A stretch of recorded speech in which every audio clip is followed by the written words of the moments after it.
Com a proximidade das eleições em 2 de outubro, candidatos e eleitores devem ficar atentos a algumas determinações do Tribunal Superior Eleitoral. O descumprimento pode resultar em multas e até em prisões. No caso dos candidatos a prefeito e vereador, eles podem até ser impugnados. O juiz da 203ª Zona Eleitoral em Eunápolis, Roberto Freitas, chama a atenção para algumas práticas recorrentes e que são proibidas pela legislação. Acho que a orientação mais importante é que a propaganda deve acabar no sábado, né?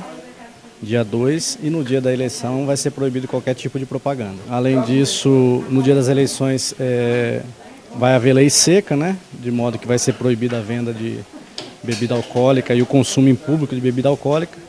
Isso visando garantir a segurança dos eleitores, a segurança dos candidatos e a segurança pública de uma maneira geral.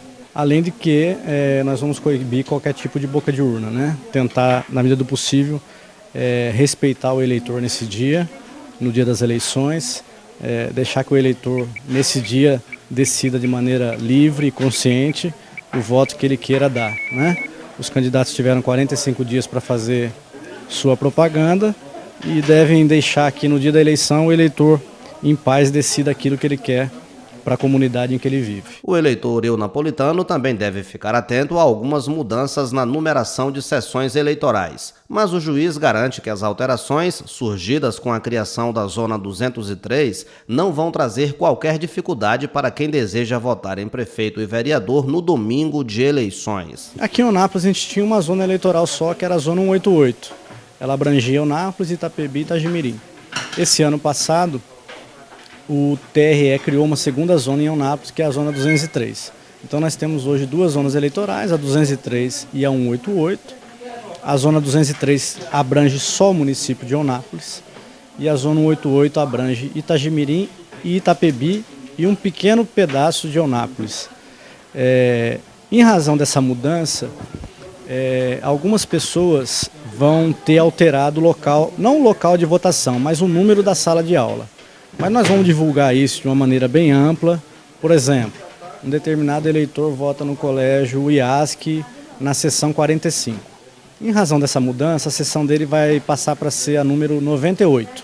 Então vai ter na porta da sala de aula em que ele sempre votou os números 48 e 95, para que ele não se confunda.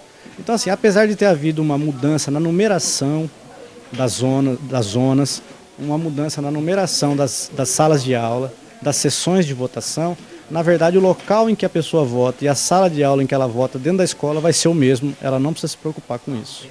Este ano, devido a uma série de restrições do TSE, as eleições ficaram mais curtas, menos barulhentas e até mesmo menos poluídas. Além disso, a falta de dinheiro deixa a disputa um tanto quanto menos quente. Eu acho que a grande novidade dessa eleição foi a falta de dinheiro, né? Dos candidatos, dos partidos, das coligações. Como esse ano passou a ser proibida qualquer tipo de doação de pessoa jurídica, os partidos estão trabalhando apenas com as doações de pessoas físicas e com a verba do fundo partidário, que cada partido recebe uma verba pública de acordo com a quantidade de representantes que eles têm no Congresso Nacional. Então nós podemos notar nas ruas que as propagandas estão bem mais acanhadas, né? A quantidade de carros de som bem reduzida, a quantidade de material de propaganda também reduzido, de modo que isso trouxe um pouco mais de tranquilidade para o período eleitoral. Radar 64 no Rastro da Notícia.